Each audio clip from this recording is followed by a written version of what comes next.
I was gonna have like the little like applause going in the background, but I didn't think far enough ahead for that. But you didn't do it, so now the live is doing. We're like, that's all that matters. We're here live from our bedrooms. It's Who Picked This Book Club and the Bookish Awards. I'm actually not in my bedroom, so. Well, okay, bedroom, office, tomato. It's a room in your home. A room that you are in. So we are going to YouTube, so that's really nice. Thanks. Thank you for that. I'm just going to share really quick. Oh, that we're live? That we're the livest of lives? Do I need to look pretty? Should I smile? Oh, I wasn't going to take a picture. I was just going to share the stream. Oh. Being like, people, get on. Like, Izzy's here. Hi. Hi. How are you, hon?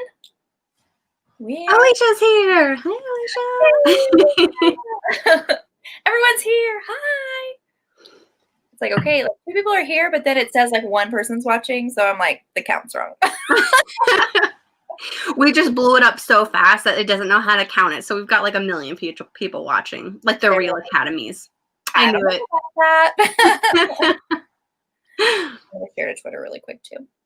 I always forget when we go live, and I'm just like, I'm such a bad booktuber. I do it beforehand, but then like once we're here, I'm just like, well, you either made it or you didn't. So you made it or you didn't. I know a lot of people, like it's Saturday, so a lot of people are doing like reading sprints and stuff.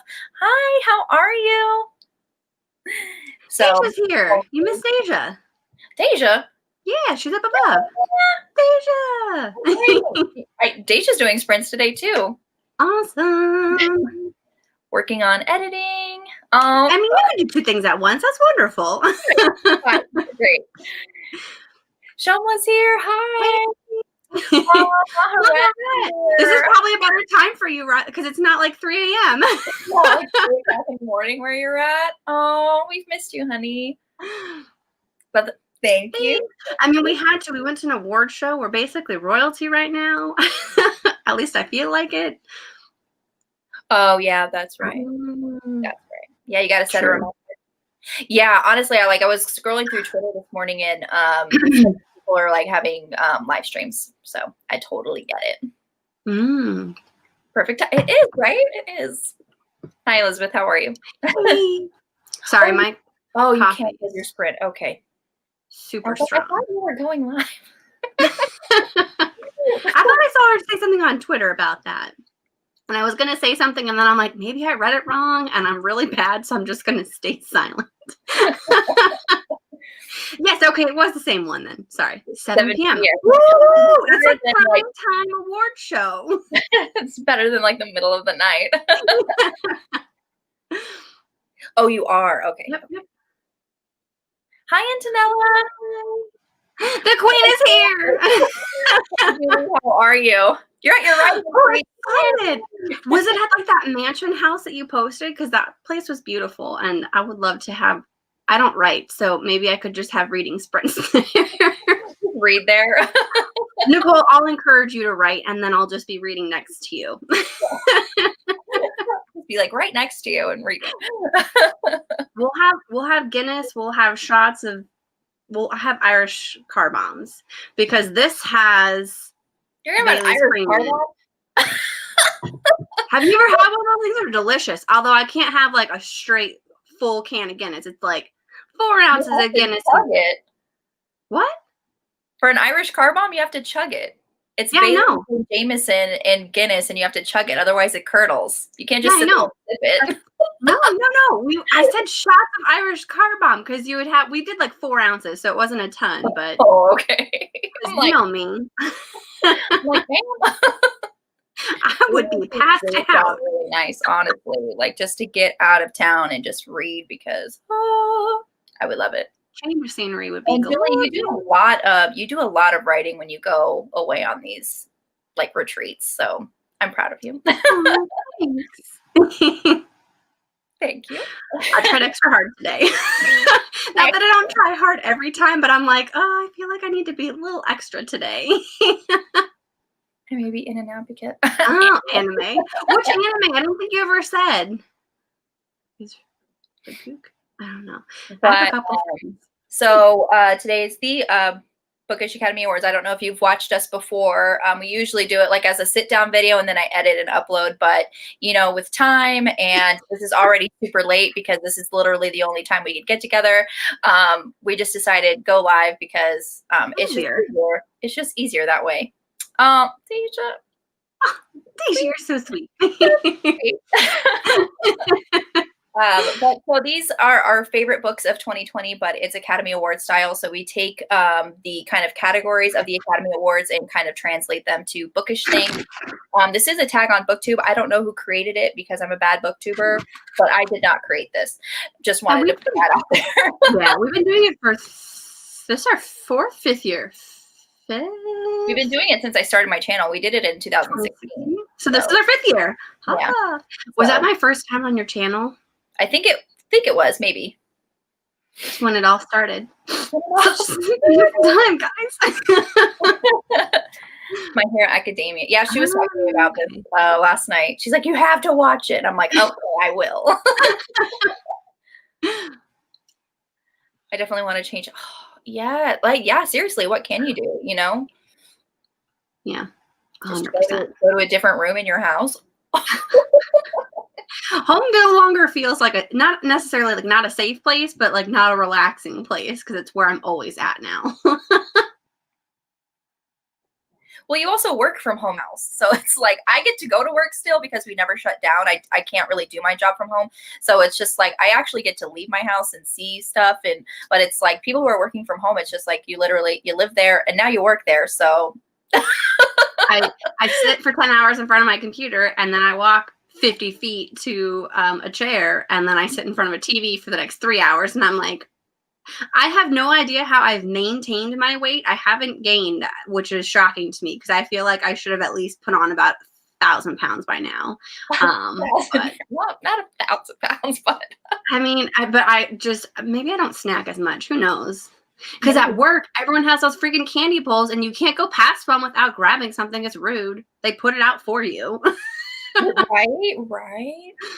But, it's, I've seen a lot of people like they're redoing their room, either where they read or because I know B did this at B But Bookish, and also someone else did it. Like they hang Naima has like vines and stuff, like leaves. They kind of like transform their reading space, so it's kind of like a new space. And so it's like, I don't know, it's something to do, and it also kind of makes it feel fresh. They're redecorated for sure. I hear you on that one. Yeah. We had to we went to the Grand Canyon a couple months ago, and it was just really weird trying to find a place, but like you can only do so much, and you have to kind of just trust that they clean their stuff, and we also sanitize things. So yeah, just bring your sanitizer with you. But yeah, that's what we're doing. Like for our anniversary, we usually go to like Six Flags and we go to Catalina, but it's just like all of that is like obviously like waiting in line at Six Flags. They don't really, sanitize in between everything, and you can't really do that.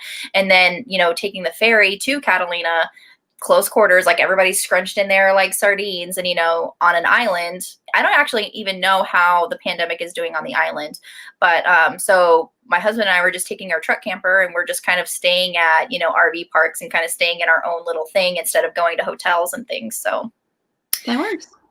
Just a way to get out and still be able to do something, but also staying safe. True. I feel that 100%. I go anywhere and I'm just like, should I have gone here? Could I have not gone here? Was there a way to avoid going here? Paranoid and feels guilty to me, honestly.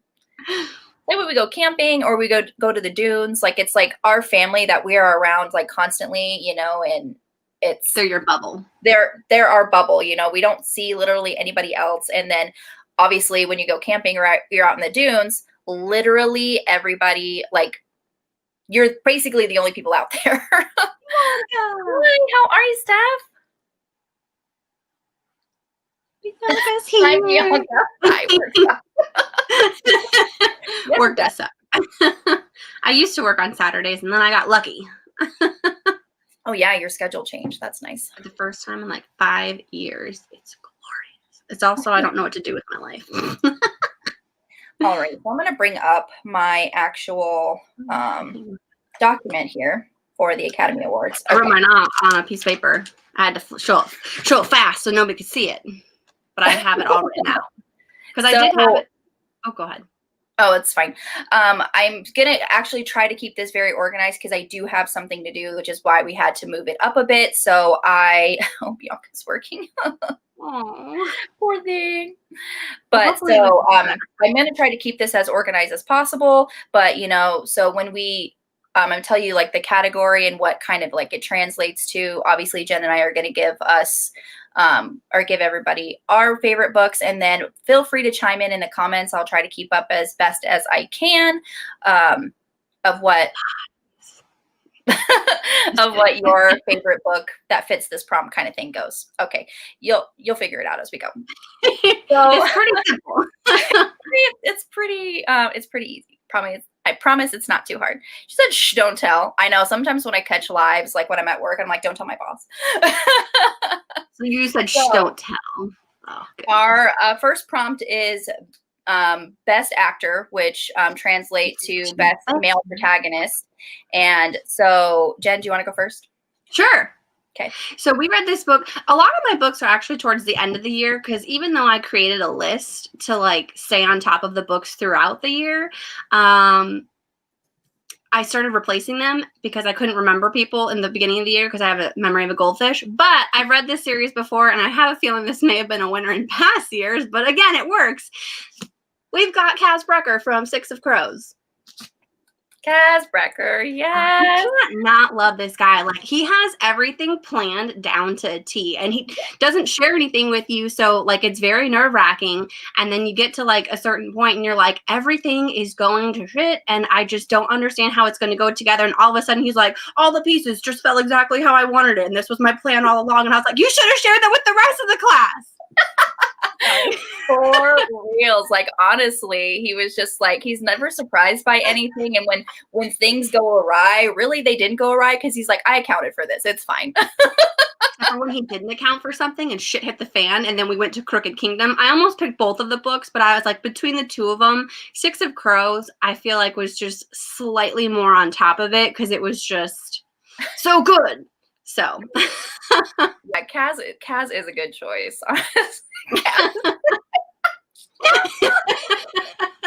That's so true, though. That's so true. Really, you do need to read it. It's so good. Is this going to increase my TBR? 100%. If you haven't read the trilogy of this or this book, you need to do it immediately. One point of fact, I would read the trilogy first and then read this book because I feel like you won't love it as much the other way around. I tried to read it like that first, Six of Crows, and then I'm like, wait, nope, I'm not going to do this. So I stopped reading it.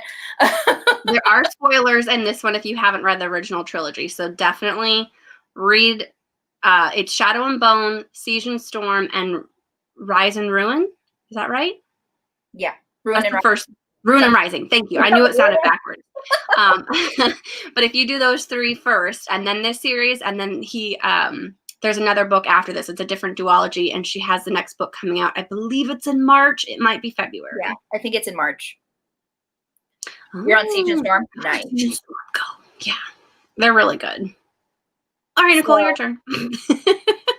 So, Deja and I have one brain because mine is Hawk from Blood and Ash. He's just so wonderful. Like, honestly, whenever there's an alpha, sarcastic, witty, like that kind of man, I'm all in, like 100% all in, you know? And it's just, he's just wonderful. So if you haven't heard of From Blood and Ash, it's, you know, raved about on BookTube right now. And so it's a fantasy, and we have Poppy and we have Hawk. She's like this maiden, and she's kind of like supposed to like save everybody, but she kind of wants to do her own thing. She's like, she doesn't like being the maiden. She just wants to go out there and fight and, you know, wear trousers and not have to worry about, all the responsibility of everybody. And then Hawk, they have like this at the very beginning of the book, they have like this one scene in this kind of like tavern, and then he turns out to be one of her like bodyguards. He like replaces, so it's like a bodyguard romance, and then it's like very slow burn, and their banter back and forth, they're very like, they're just the tension is there, and it's wonderful. I love it so much. Danielle's here. Hi. I bought that book on an audiobook because I think a lot of people started to really gush about it. And I was like, I need to start reading books by authors with my first name. So I just want to feed Nina waffles, honestly. Yes. Nina is the best. And Anesh. We're twins. Steph, honestly, no one is surprised that Athea Romig is on your list because I know that I love her. Need to get to this one. Yes, it's so good. Percy Jackson. Okay, all right. Yeah, the Netflix show comes out in March, so get on it. I think it's the end of March, so you got a little bit of extra cushion, but you do. Definitely. You got a little bit of time. Yeah. So yeah, that is my pick. Honestly, I had a second pick, but who was your runner-up? Tell me. It's Rourke from the In Death series by J.D. Robb. Oh, okay. So this book really surprised me because it was very, I didn't know it was futuristic. I knew it was like a suspense romance because Eve is a homicide detective in New York, but it's in the future. So I was like, oh, surprising. I love futuristic stuff. And then Rourke is just this, alpha Irish man, and I love him so much. I'm there for Irish. Let's just, yeah. He's attracted to Eve, like, from the get-go, and she's just like, why are you attracted to me? You're, like, really handsome and kind of, like, you're, like, a 10, I'm, like, a 3, and Rourke is like, no, you're beautiful, and I love you, and I want to be with you, and so she kind of tries to, like, put distance between them, but he's not having it. He's very persistent, and I love that.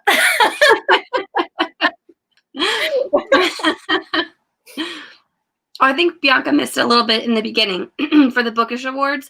It's basically like the Academy Awards for movies, but we've translated it to books. So best male character or best male actor is male protagonist. Next category, shocking, is going to be best actress, which translates to best female protagonist in our 2020 read. So we're sticking to books in our 2020 reading list. So Nicole has like 5,000 and I only have like 100. Geek Girl on audio. I believe you can get it on Audible. Is it? I don't know. I have a physical copy and I got the ebook too, so I don't think it is. I don't think so. It is fire. Let me try. Oh, they just said it doesn't. They just said it doesn't. Okay. Yeah, I was like, I didn't think so. Here for the Irish. Yep. Rourke. 100%. So the tension between those two as well. I'm just like, y'all kill me, but thank you. Well, thank you. I appreciate it. The tension. Honestly, I'm here for the tension.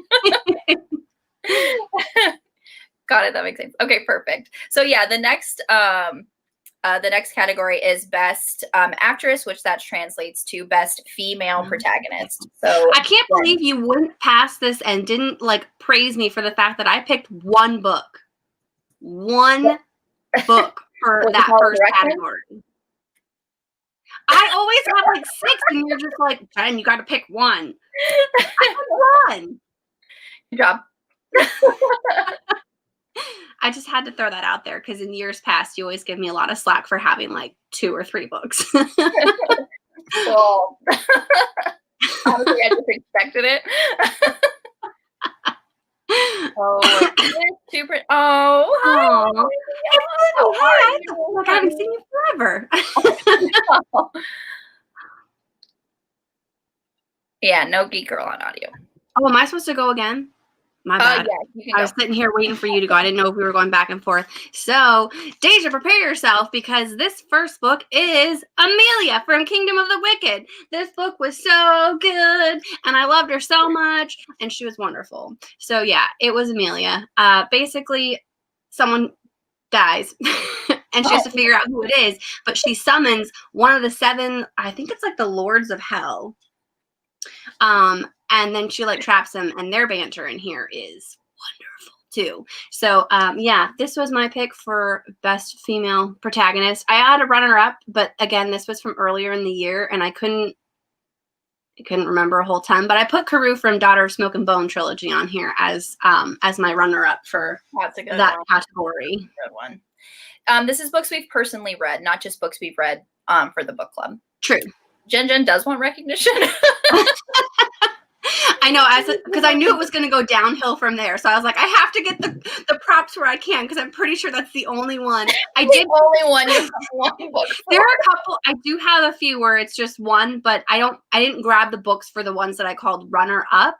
So yeah, this book has so much food. It made me want to cook so bad.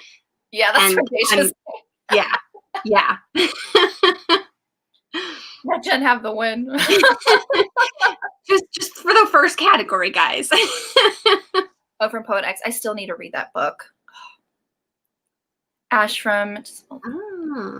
Nice. Ooh. I'm gonna try to read Alona Andrews this year, because I bought the first 2 books in the Kate Daniels series. So I'm really excited to be reading that. I always see that one, and the author I should say, but I need to start doing it. I'm going to turn my auto lock off, because I hate trying to have to reopen my phone every 5 minutes. So,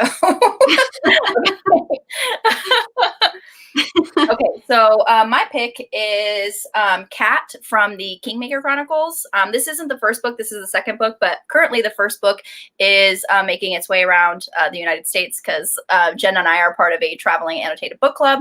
And so this was the first book was my second round pick. So people are reading it and annotating it. But I loved this series so much. Honestly, Cat is sassy. She can take care of herself. She has obviously magical abilities. She even like saves the men on multiple occasions, and I freaking love her for that. So the first book is kind of like it's like a hate to love. He kidnaps her. It's fine. It's fine. It's all good. But honestly, like, she can hold her own. Like, honestly, like, she kicks his ass sometimes, and I love that. So, but it's honestly a great series. It's so good. Oh, hi, honey. How are you? Oh. Join us, Nicole. Yes, I will. I promise. I promise. I bought the first 2 books because Izzy said she read the first couple and she really liked it. So I'm very excited to read that. But yes, honestly, like Cat and their banter, honestly, give me banter any day and I will love the book. It's 5 stars. Like, banter between the 2 main characters, and it's gold for me. Gold. Did you have a runner-up for that category, or just? No, it's just the one. So we switched on it. Okay, I'm okay with that. I can handle it. I was like, I'm okay. I'm all right. Do you want me to do the next category while you type it out? No, that's fine. I have it up. So the next category, that's what I do. Remember? Now I'm remembering things from years past. And the next category, do you remember that? Okay, fine. I do remember that. You go. I'll grab my book. Jen. No, you go for it now. Now from Death Before Dragon series. I remember that. I'll have to look that up because. Oh, you read it? Because honestly, I can't stop talking about this book. That book, and then the Gathering of Dragons series, probably one of my favorite 2 fantasy romances of this year. They're so good. Gathering of Dragons. Why do I feel like I've not heard of that one? It's Heart of Blood and Ashes. It has the angry hand job and yep, okay. Mm-hmm. I remember that. That's all you had to say, and I'm like, okay. Oh yeah. Yeah. See, they remember. Go ahead. I'm waiting. All right. And the next, because this is where the editing always took place, because I couldn't say it either with a straight face laughing, or I couldn't get the category right. So look, I have to prepare everyone because I made such a big deal about it. Now I'm like, okay, don't expect too much out of me, guys. But the next Academy Award is for Best Cinematography, which amounts to the best plot twist in a novel. This one was actually one of the first reads of the year, and it stuck with me, so that means something. Dark Matter by Blake Crouch. Oh my gosh! If you haven't read this one and you want to like be concerned about your own existence, read it. It's wonderful. It will make you think. It will also mess you up hard. Honestly. But I'm gonna hold the book up here because I am gonna give a little bit of a spoiler. So if you prefer not to hear it, please mute until I put it down and then over. But the big thing is at one point in this book, so basically it's what you're trying to figure out is every decision you make results in a different timeline. So whether you went to college or whether you decided to just start a job, 2 different timelines. Within that timeline, then you can branch off and branch off. So basically this guy gets kidnapped and thrown by one of his other lives into this other life. And he's trying to find his way back to his wife. Mm-hmm. Every decision he makes creates another version of himself to get back to his wife. So at one point, he comes back to his real timeline, and there are like 100 some odd versions of him trying to get to his wife and replace himself essentially with it. And it like really fucks you up. Okay, I'm not gonna lie. But like the fact that I got to this point and I'm like, okay, so am I following the original version of you, or am I just thinking it's the original version because yours the storyline that we went through? And it was in freaking insane. Read it. It's fantastic. Honestly, like the brain melt that goes on when you read that book, it's so crazy because it's exactly like you said, like, yeah. Are you the person that, you know, is the correct person from this timeline, or are we just, you know, believing you because it's from your perspective? Yeah. So it's kind of like, and it never really answers that question. It doesn't. But yeah, I finished it and I was like, I'm like, am I me? Like, do I exist? Am I the right version of me? And it was really good. I did have a runner-up for this category, which was The Language of Thorns by Leigh Bardugo. It was a collection of novellas, and basically every novella in that story had like some weird plot twist, and it was really freaky and creepy to me, but it was also wonderful. I do need to read The Only Good Indians. Yeah, that's supposed to be very, very good, but spooky. It's like horror, right? Will I be able to sleep at night? Probably not. Any book in the Lady Sherlock series? Nice. Oh, that's on my to-read list. I'm excited. The series does have some good plot twists. And then Deja said, No Exit. And then Alicia, even though I hated the book, Verity by Colleen Hoover. It was on my TBR, but then I never got to it. But eventually. Okay, so my pick for this is the Imperium series by Claire Legrand. The first book is Furyborn. Oh, hey. Yeah, so... Are you going to give me spoilers? Because it is on my TBR. It is on your TBR? It is. I will take out my earbuds if you want to hold it up and discuss spoilers. So I won't kind of discuss the spoilers. I'm just going to tell you what it's about. It's honestly, you can find all of this information on the dust jacket if you care to read it. So it's not really anything spoilery, but there are some major plot twists in this book. So basically, we follow 2 different timelines. One is from Riel, and then the other one is 1,000 years after Riel. So in this book, there's this prophesized Queen of Light and Queen of Blood, and then Riel does some pretty daring things and saves her best friend from being killed, and she is like kind of exposed to be the prophesized Queen of Light, or the Sun Queen. So it's basically one of the timelines is following her and how she goes about doing that, and then the other one is following Ileana.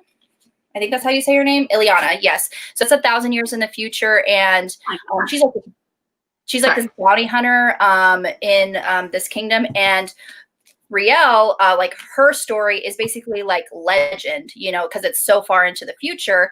And honestly, like their story does kind of come together in a way that just blows your freaking mind, even though, yeah, it's 1,000 years separating the two. And this series is so, so good. I can't wait to read the 3rd book. I haven't read it yet. I meant to read it last year, but I didn't. But this series is so freaking good. So good. I love it. Okay, I'm going to answer a question that's in the chat while you catch up with everybody. But Elizabeth, you asked, what order do I read The Lives of Saints and Language of Thorns? Language of Thorns is separate from the Grishaverse, so there's not really any spoilers if you were to read that. I have not yet read Lives of Saints. I know that it came out this past year, so I would hesitate to read it. But yeah, I would hesitate to read it before you read at least the main trilogy as well as the duology with the Six of Crows and Crooked Kingdom, because I think it goes into the Saints, and knowing what happens in the trilogy, I would hesitate to read it at least until you get through that one. Sorry. Oh, some good deals. Okay. But horror supernatural, I might not survive it. I'm gonna be honest. Yeah, I don't think. I mean, I'll read it first and then I'll tell you. But I don't think so. Because I don't think horror is your genre, Jen. Mm-mm. I don't do too audiobook. Ooh, okay. The audio. I like doing that. I like doing the audiobook with the physical book. I think she's talking about Verity for that one, possibly. I think, hopefully. Okay. Oh, you already answered that. Yeah, sorry. I think The Chain for me, maybe. Okay, The Chain. I don't think. I'll have to go through your Goodreads and see. It is, right? It's stunning. Stunning. I know. I bought the third book because I love the cover, and then you were like, you told me to read the first book because it was so good, and I got the audiobook for that one, but then I saw that the hardcover went to like $13, and I'm like, bye, because it's never going to get down that low again. Never. And I'm like, that's the third book. So I don't have it to read yet, but yeah. Oh, the thing, it wasn't scary, and I'm a baby. So okay, that's good to know. It's good to know. Because I'm also a baby when it comes to all of that. I can't. I just can't. You're like, I need to sleep at night. Pretty much. All right. Are we ready for this? Ahead? And the next Academy Award goes for Best Costume Design, which translates to Best Book Cover. Oh. So I basically bought this book before I knew anything about it. And the movie was actually fantastic. So 5 Feet Apart by... I read that so bad. And yes, I love that cover. I can never say her name. Rochelle Lippincott. This one. Look how beautiful this is, guys. It's so good. And you got to read it. It's not like The Fault in Our Stars. Because I know a lot of people are like, oh, The Fault in Our Stars. It's going to be sad and people are going to die. No. You need to read the book and then know why reasons. Yes. But this cover was so pretty and I bought it. And she had another one that came out and it looks very similar, like type of design. And it's beautiful and I love it so much. And you should read it. It's good. Also, my runner-up for this was Kingdom of the Wicked, because look at that cover. That's a fantastic cover. I had this in 2 copies, and honest to God, there's a third one from Fairy Loot where I'm pretty sure if it ever goes on sale, I'm going to buy it. Mm-hmm. And that means I'll have 3 copies of the same book. Don't judge me. 3. Honestly, you have to have like all the editions. You have to. You do. What I really like about the 5 Feet Apart cover is that like it just looks like lungs. And it's about lungs because they're people that have lung issues. Fibrosis, yeah.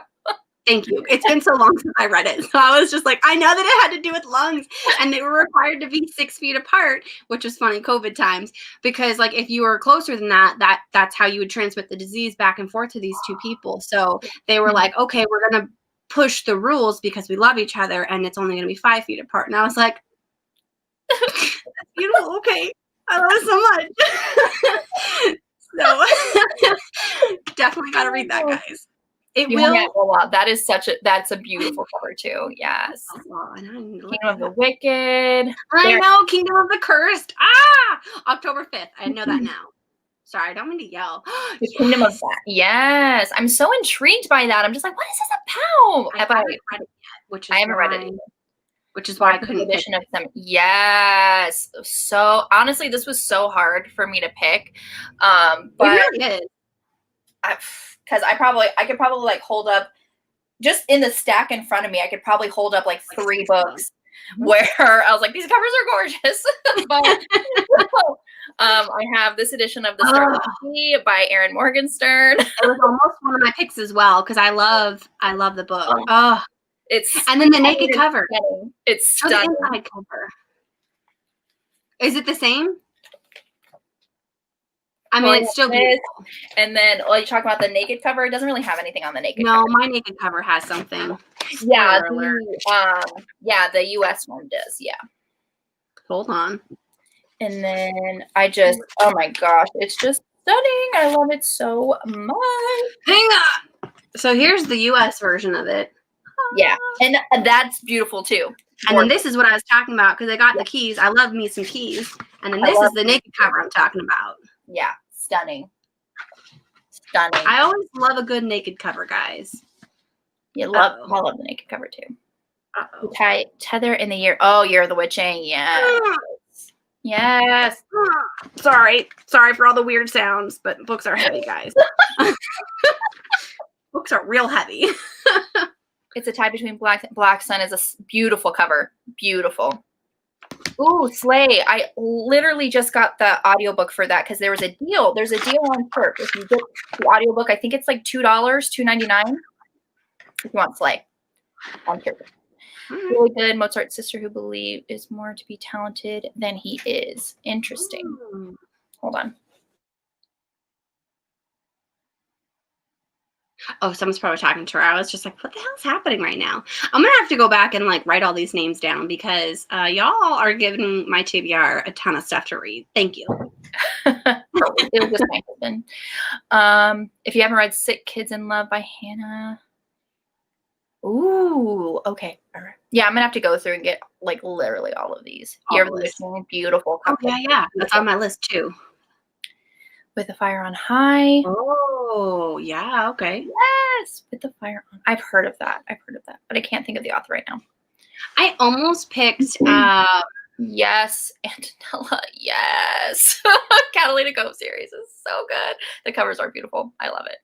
What's that one? The thing the sea gave back. The girl the sea gave back. I basically bought that book, which is book 2 in the series. Yeah. Before I even figured out that it was book 1 of Sky in the Deep. But those naked covers, I like the words on them. Plus, I think it's as much as I don't like a white cover, like a naked cover, because they get dirty real fast. Yes. The fact that it had like a bright teal underneath thing, I was just like, I'm here for it. I love it so much. Yes, I know. I did that same thing. I saw the cover and I'm like, oh, this looks really interesting. And I'm like, oh, it's book 2 in a series. Awesome. But yeah, that was, if I had loved reading the book as much, I probably would have picked it. But I was like, I've got 2 that I know for sure were like fantastic to read. And I loved it. Are we doing the next one? Yep. All right. The next Bookish Academy Award is Best Supporting Actor, which translates to Best Supporting Sidekick. Sidekick. Did you do what you were supposed to do? What was I supposed to do? I was like, I have the books in front of me. What else do you want to know? Pick actor and actress? No! Yes, I did. I was going to try so hard to make it laugh, but I can't. So for the last 4 years, every freaking year, it was just like, best sidekick. And then Nicole would come and go, male and female. And I would only have picked the male because she didn't give me the list with male and female. And I was like, son of a bitch, guys, why can I not remember this? Every year. Every year. But this is why I created the list this year, because I was not going to forget. I was not going to have a male and a female. I had to have them both. So I did this year. I did. Thank you for knowing that. Like every year it happens. Every year. I think in last year's video, I even put splices of the previous. You did. When you didn't remember. You're like, I don't have the 2016, but you can go back and watch it. And every year I'm just like, what? And then I sit there on Nicole does her pick because I'm like, who do I like for a female? Oh my gosh, it kills me every single time. Oh, which is why I specifically said it that way, because on my list, I do have best actor, actress. So it's like, don't say actress, don't say actress, don't say actress. I made it, guys. Good job. I'm surprised it took us this long to get to this particular author for a favorite book. But my favorite, the winner for this category, is Denver Hayes from the Seaside Cafe Mystery Series. I don't know if you would even call him a sidekick character, but he's He is so freaking cute. And the reason I bring up A Call for Kelp is because there's a scene, and I feel like he's in this book slightly more than the others, but I think it's my favorite moment when his grandpa's trying to get him to the car, and Everly does not know that. So then Everly like threatens him, being like, "Let go of this kid. I'll protect him with my life." And so they're in the house afterwards, and his dad comes home, and then Denver runs up to his dad's and goes, "Miss Everly hit Grandpa with the rock, and she said she'd do it again and hit him harder if he didn't let me go." And I was like, that is so freaking cute and hilarious and funny, and I love it so much. So Denver Hayes is my winner for best male sidekick. Runner-ups were Nikolai Lannister, or Nikolai Lansaw from the Grisha trilogy. Oh yeah. And then basically all of the guys from the Bromance Book Club. I feel like if I had to pick a bromance book club, I'd have to do the Russian, but they are all wonderful. But yeah.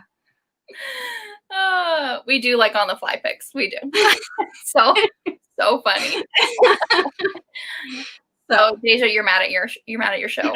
I'm sorry. Oh no! What are they doing? Tell them to be better. Someone's saying Grover. Yes, Grover. I'll probably honestly pick Grover for next year because I actually read Percy Jackson this year and not last year. But yeah, Grover is such a great character. I love him so much from Percy Jackson. Do you want to do your male and then I'll do my female, or?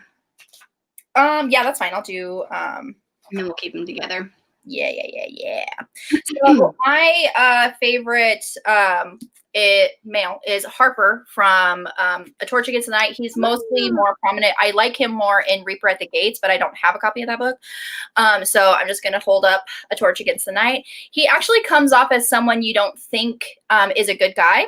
I still don't kind of trust him, but even we'll find out when I actually read A Sky Beyond the Storm. But I really love Harper and Helene. I love them, like their chemistry, even though the first time they interact, he's basically torturing her for information. Why do I love this? Like, I don't know why. But, I really enjoy their banter. And then Reaper at the Gates, you actually find out some interesting things about Harper. And so Deja supports this.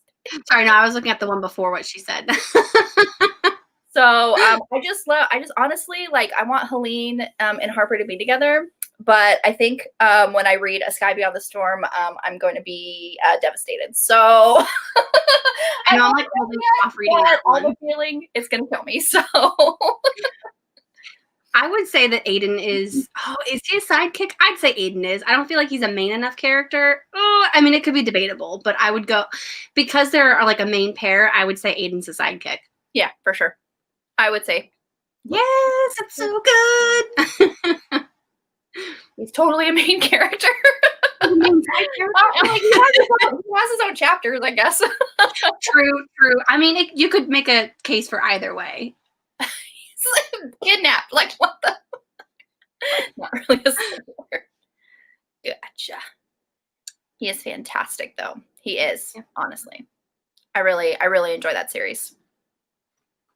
And then if you want to discuss actress, go right ahead. Actress, same author, sort of. So Brie Baker, Julianne Lindsay. Also, Julie Chase and Julianne Lindsay. For this one, it's a tie between Scarlett and Imogene. Oh my God, I love them both so much. And they just made it extra. And I loved them so much. So good. I know, Soma. I know. I'm going to die. I almost put, why am I like blanking on her name? The tea.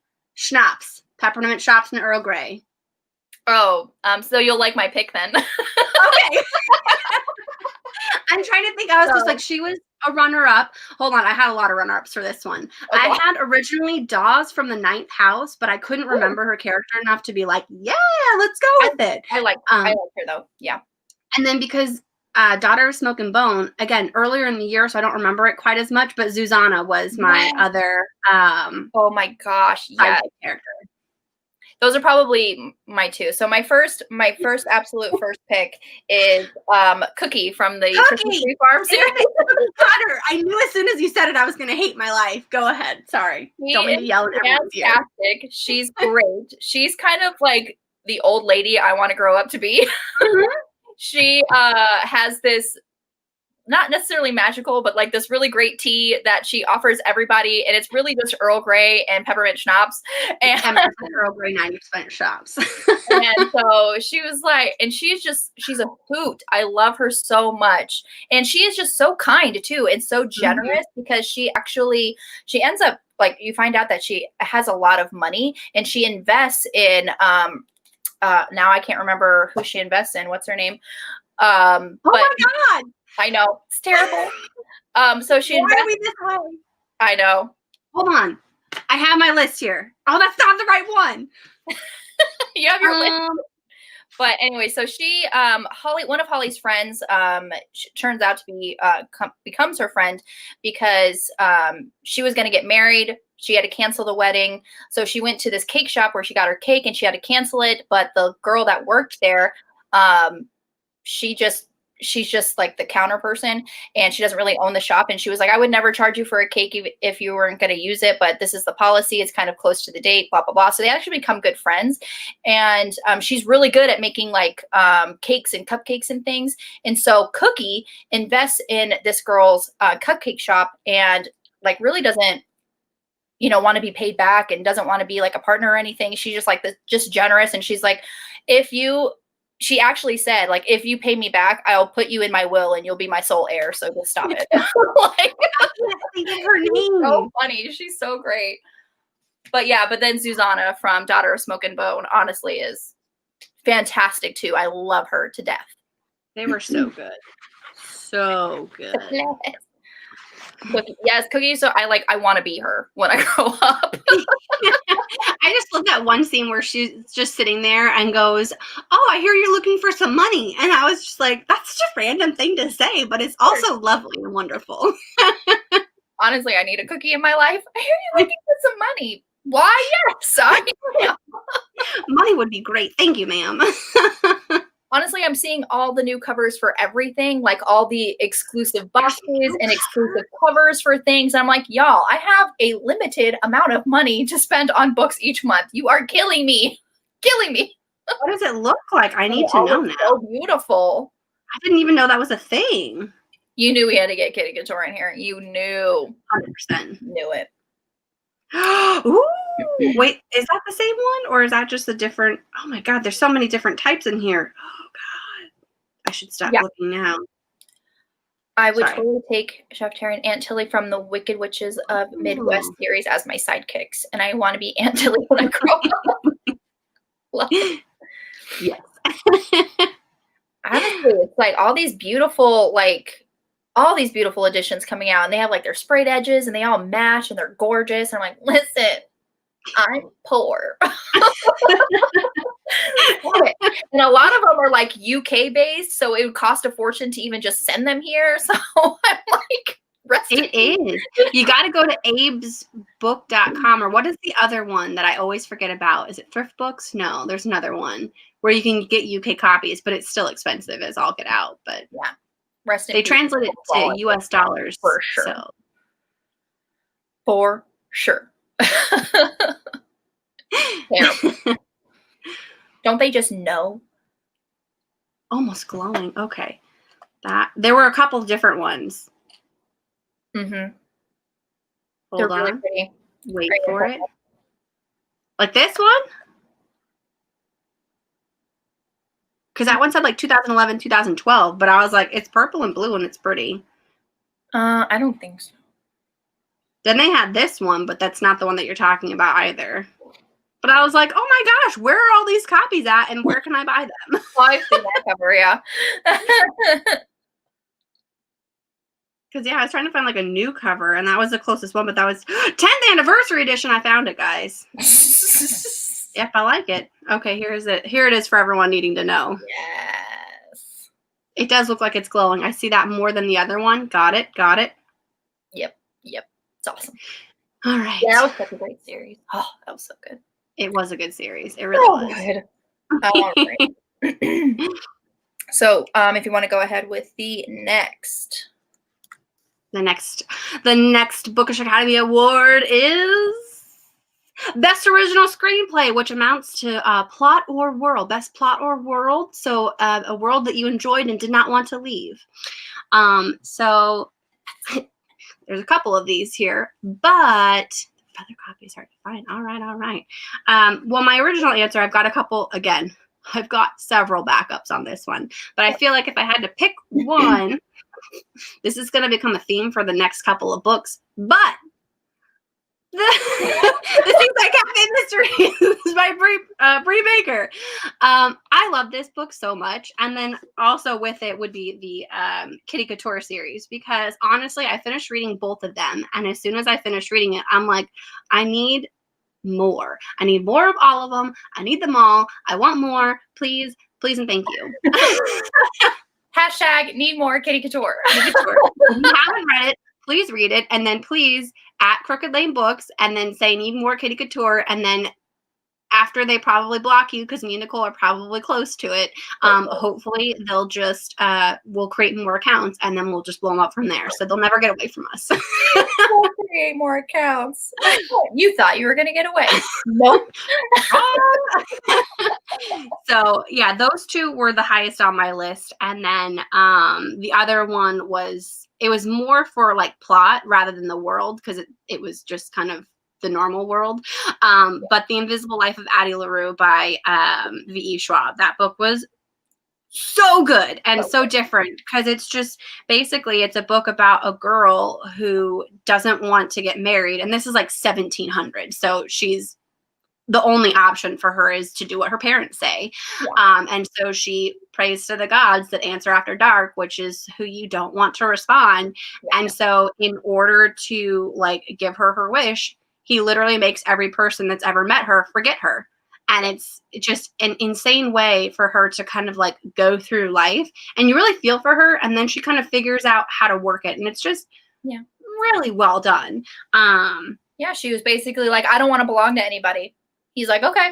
You don't belong to anyone, and no one's gonna want to like agree. He's like, okay.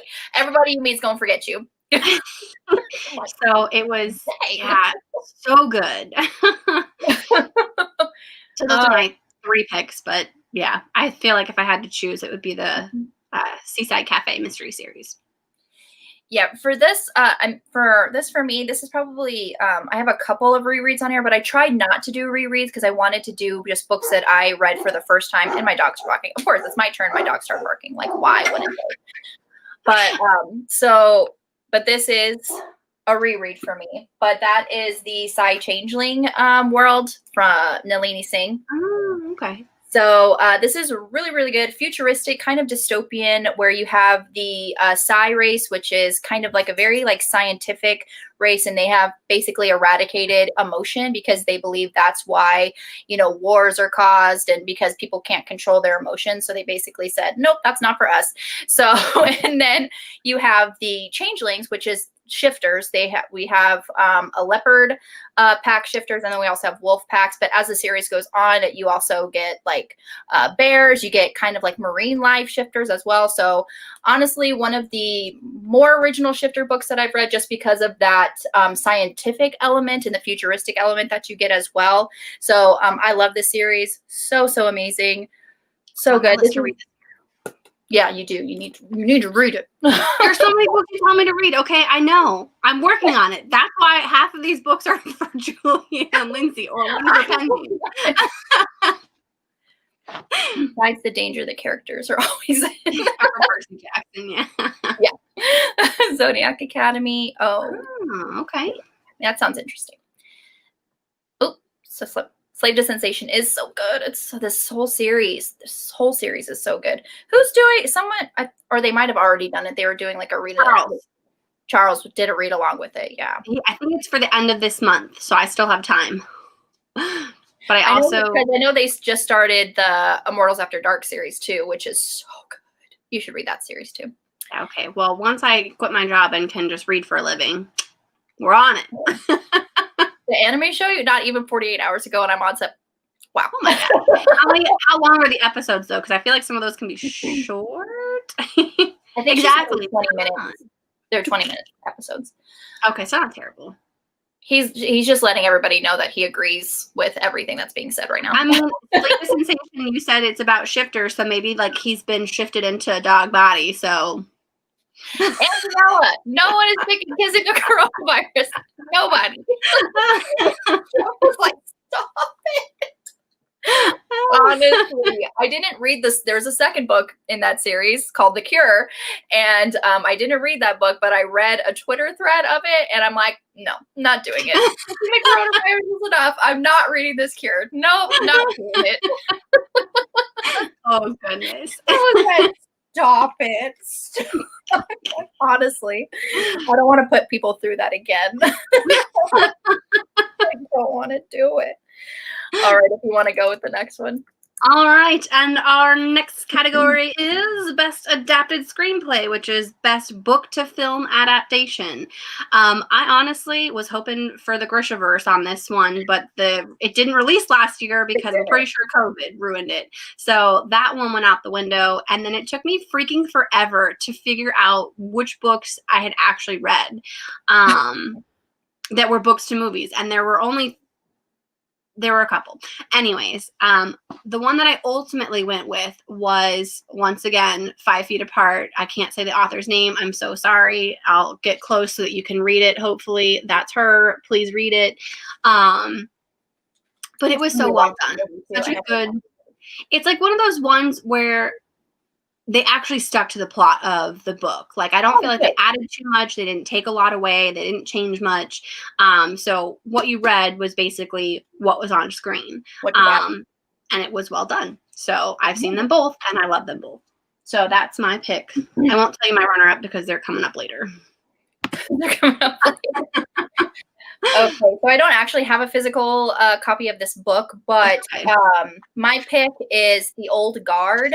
It's a Netflix. It was adapted to. It's a comic book too, and it's a Netflix original film with. I just blanked on her name. Oh my god! I don't know. This is the cover.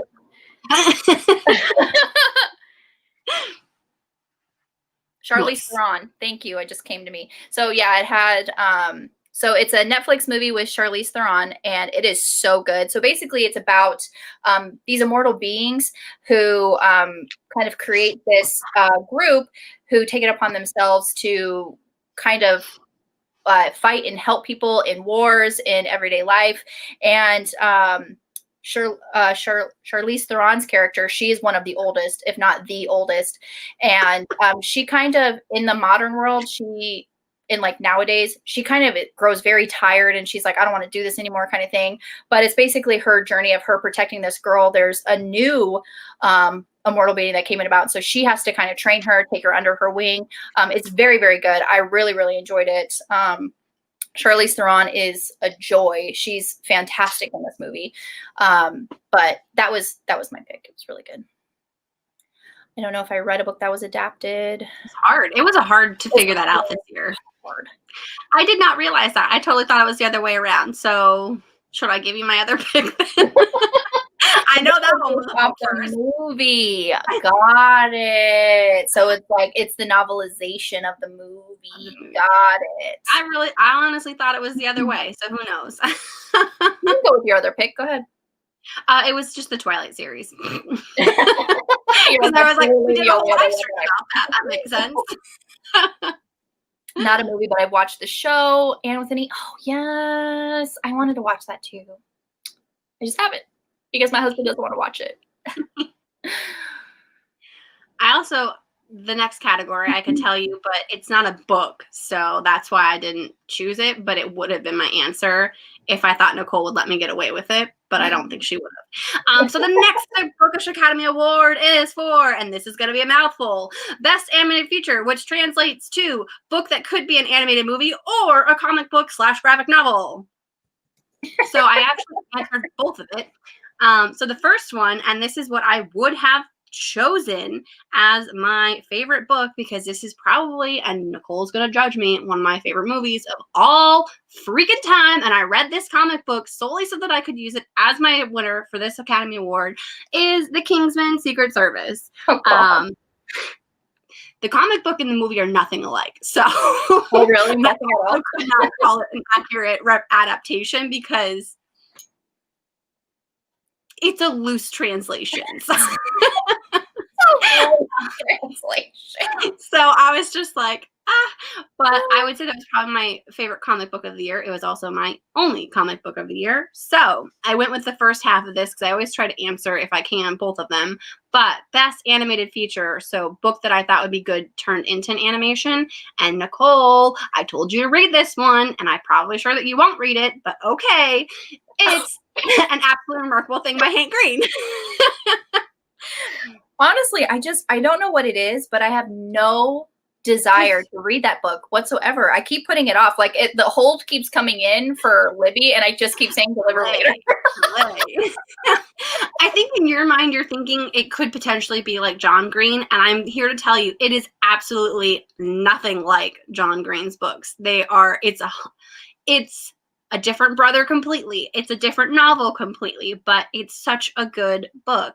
And I think as a booktuber, you would find it very interesting because this person like overnight becomes like basically a online sensation by a video that they posted.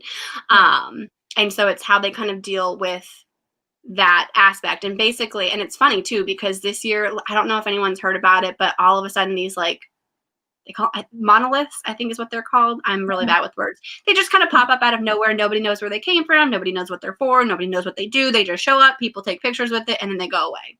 Okay.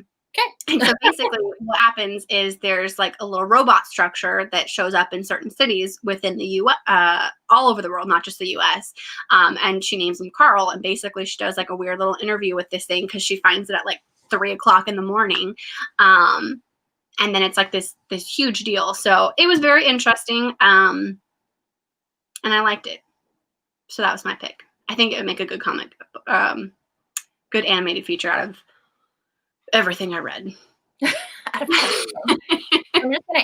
just gonna put some comments up from the previous category, but Alicia said the Duke and I didn't read that book in time, and had I picked it, yes.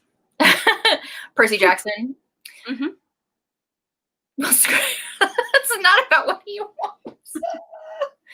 Oh yeah, for sure, for reals.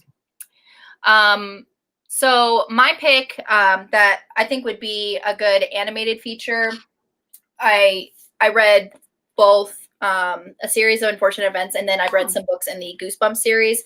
So those are probably like kind of the only children's books that I read that could be like a good animated either. Other than that, I read predominantly romance, so no one really wants to watch that animated. I mean, there is a market for it for some people. There is. But for, if you're not talking about just like could be an animated movie, but if we're just talking about graphic novels or comics, The Old Guard was really good. But then also I read Harrow County, which is kind of like a horror graphic novel. I like that cover. Yeah, you're probably not gonna like this. But this one was really good. The artwork was fantastic. I mean, I really, really enjoyed it. But yeah, it's like a horror comic. I only read the first 2 issues. I did like the first one more than the second one. Honestly, I didn't even think there needed to be a continuation. It could have, because the first one ended very well.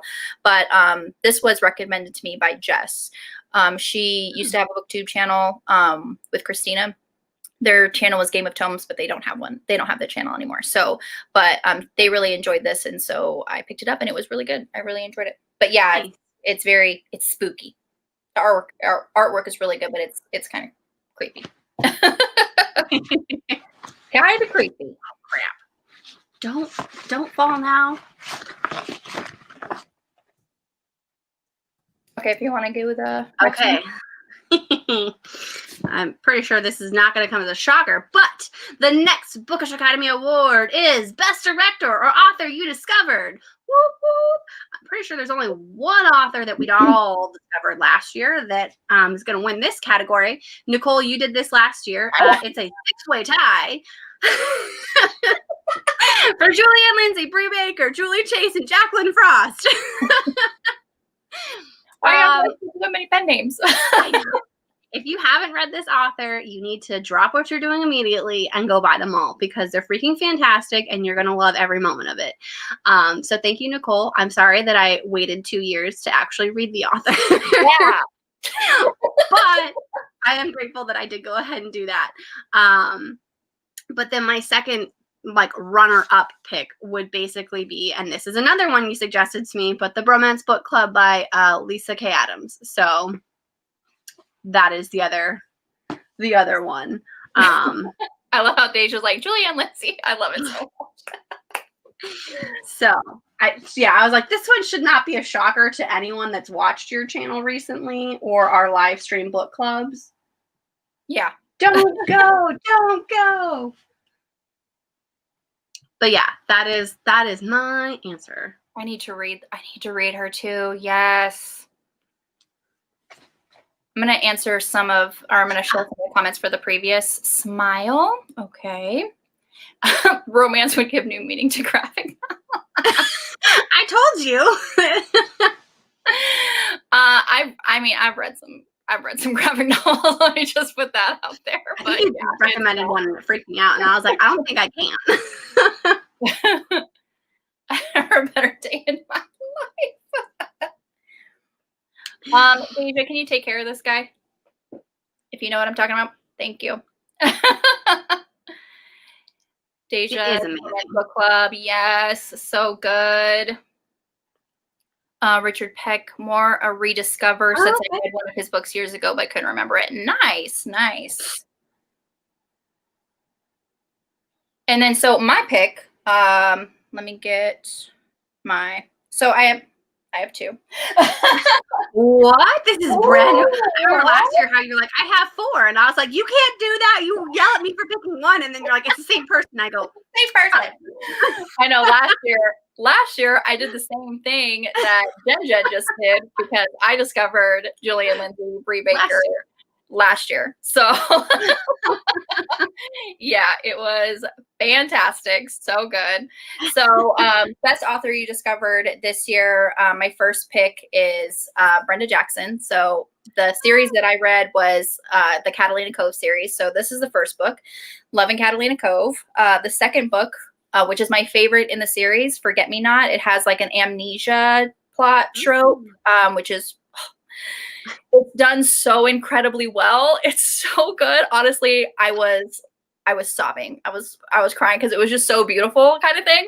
But and then the third book is Finding Home Again. The fourth book in this series is being released this year, and I'm so excited about it. And Brenda Jackson, with another person, they created a production studio which are going to be adapting more Black romance stories. So, and this series is going to be one of them. So they're going to be adapting it to film. I don't know exactly when, but I'm super excited because honestly, this series is so good. I love it so much. You should read it and love it and enjoy it and just love it. Besides Julie, I would probably choose Saboteur. Yeah, Saba. So good. Honestly, that series is so good. And then my other pick would be Katie Robert. If you want kind of like more erotic or more romance, definitely read this series. It's kind of like the Disney villains getting their happily ever after. So this first book, Desperate Measures, it's a Jafar and Jasmine retelling, which and then, you know, as the series goes on, Learn My Lesson is the second one, I believe. And that's a Hades, Megara, and Hercules retelling. And then it just goes on from there. It's so good. So good. Please read it. It's amazing. And these covers are stunning. I mean, I love the covers. They're so good. I put it on my TBR. Huh? I said I put it on my TBR after you told me about it. You did, and you need to read it. Please don't take 2 years to do it. Okay. Well, with the amount of book that you suggest and the amount of books that I already put on my TBR, like maybe you should read one of my books that I suggest, and then we'll go from there. Although, don't think that they're going to be as good as yours. Just gonna like throw that little just disclaimer out there. All right. Are we on to the next one?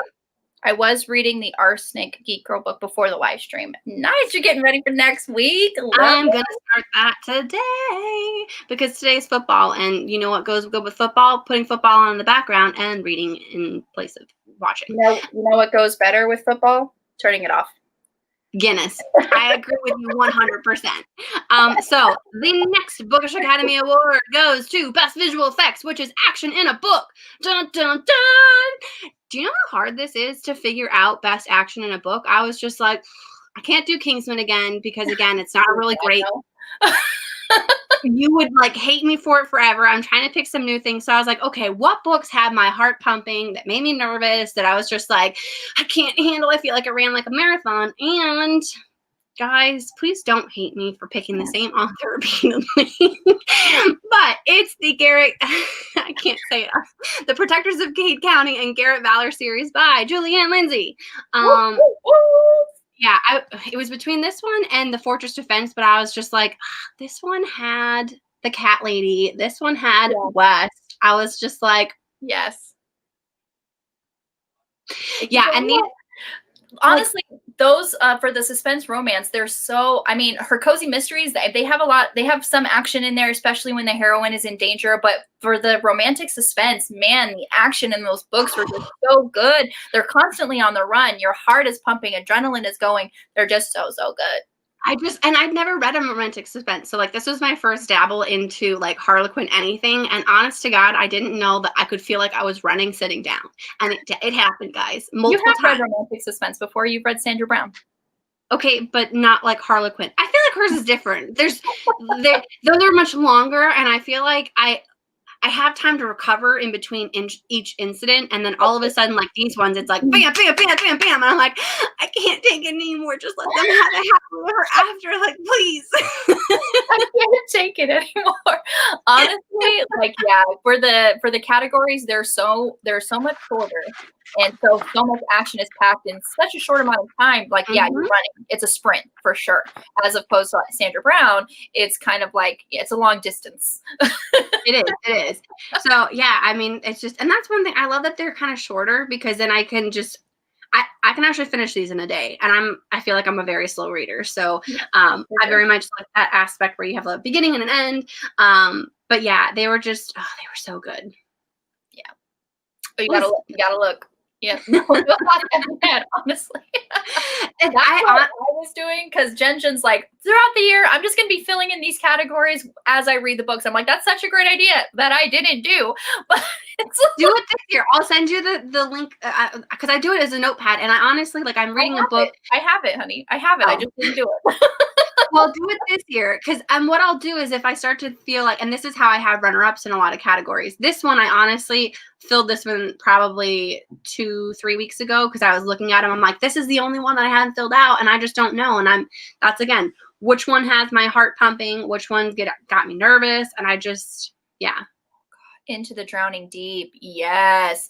I was talking to Dave about this book that I actually was listening to the audiobook of this when Joe and we were on the lake, we were on a boat. And so I just kept hearing like the water, like against the hull of the boat. And I'm just like, oh my God, I'm going to die. You can't die.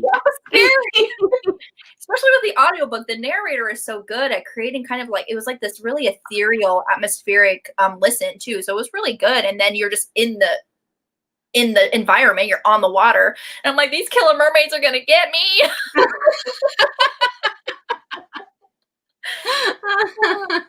No, I definitely need to read that because you said you loved it. I want to read that so bad.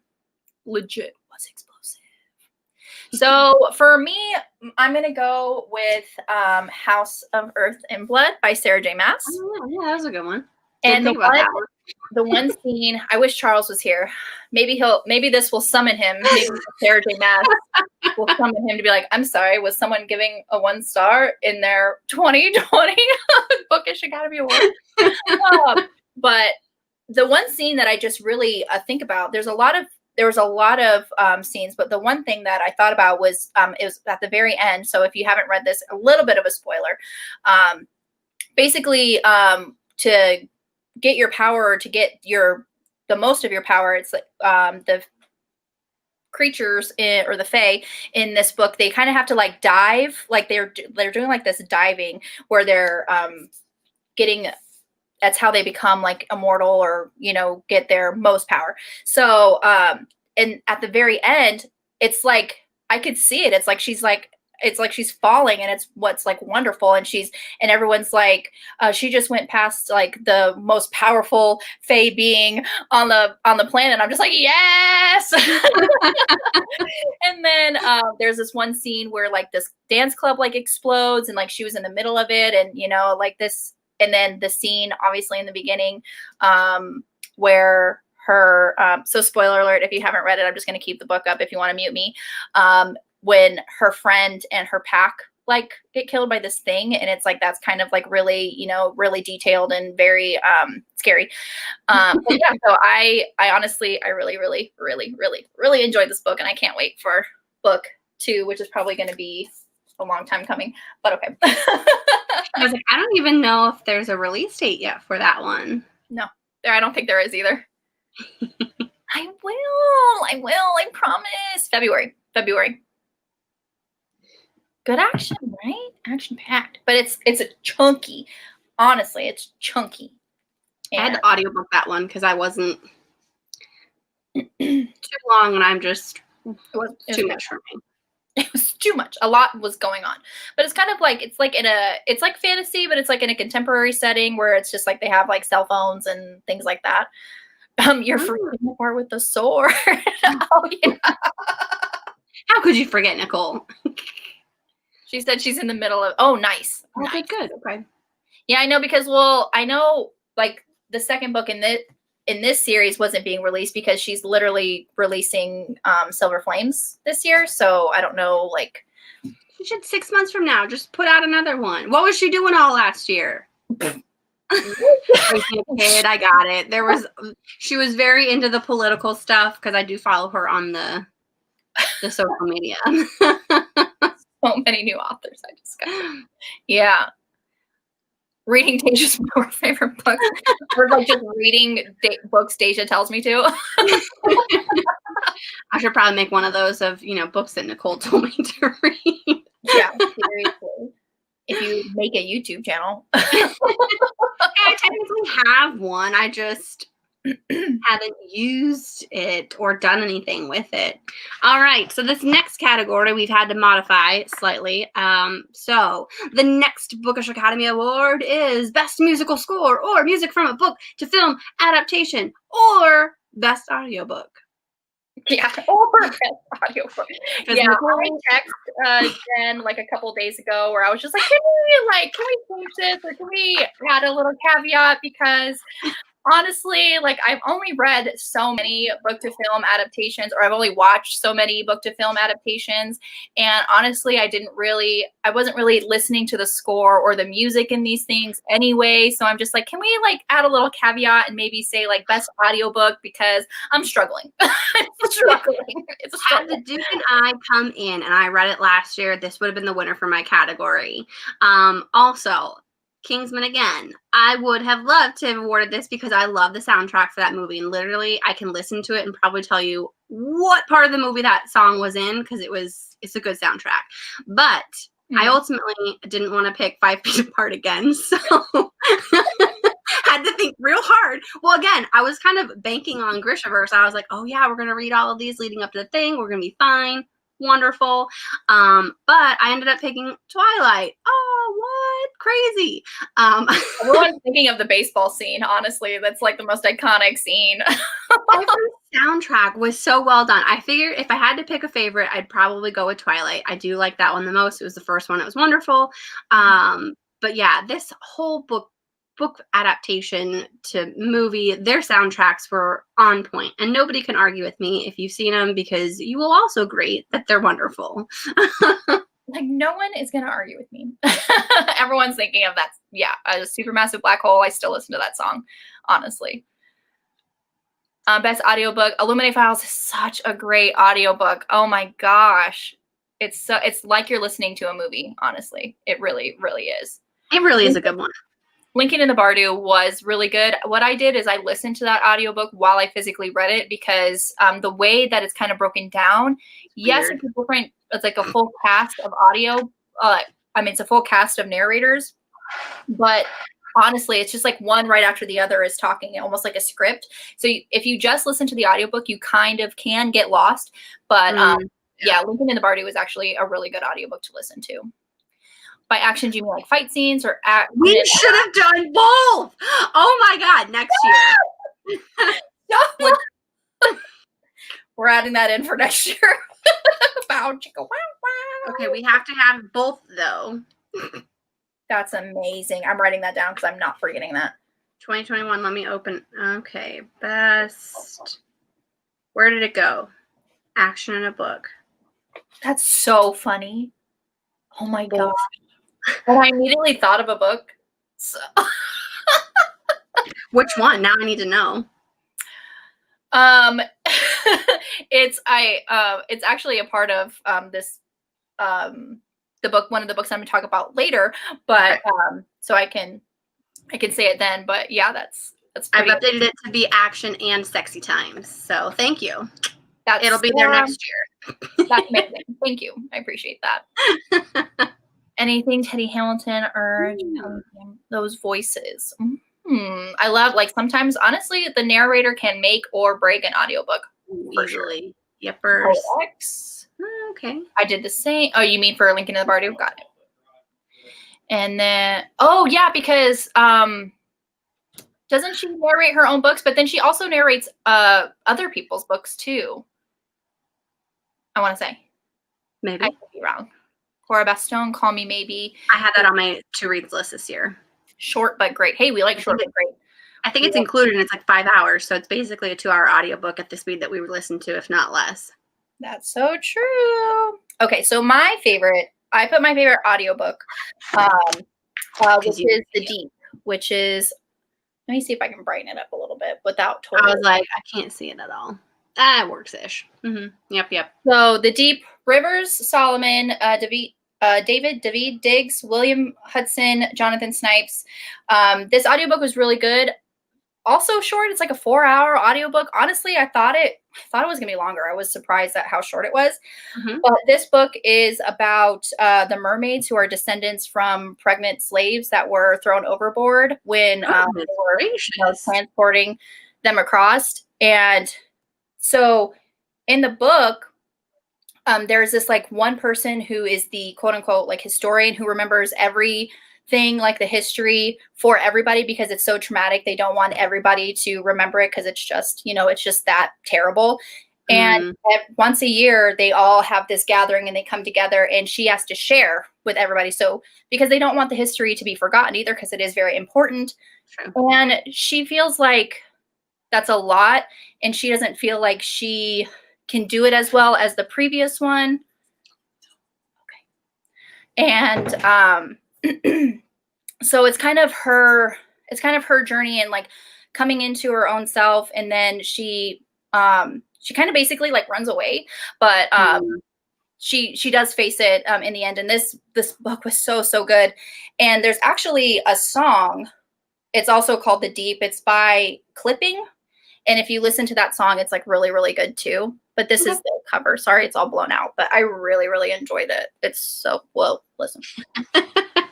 So good. And this cover is just, this cover is stunning. It is pretty cover. So I really, really enjoyed that one too. Yeah, I couldn't think of best audiobook. I wasn't on my list until like a week ago. So I'm like, I couldn't think of an audiobook to save my life. But yeah.